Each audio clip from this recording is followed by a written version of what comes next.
It was a great triumph for democracy and popularized the principles of freedom, equality, and fraternity. That, my friends, is the French Revolution.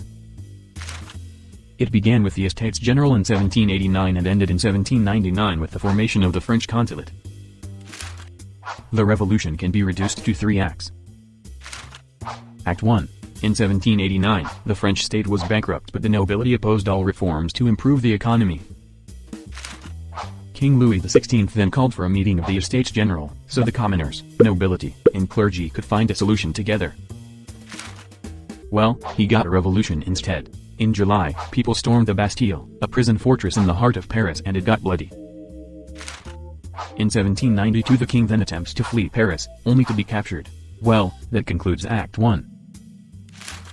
Act 2 starts with people getting extreme. A group of radical lawyers, writers, and politicians called the Jacobins now enter the stage. They overthrew the monarchy and established the French Republic. However, the Jacobins made enemies along the way who started to rebel against them.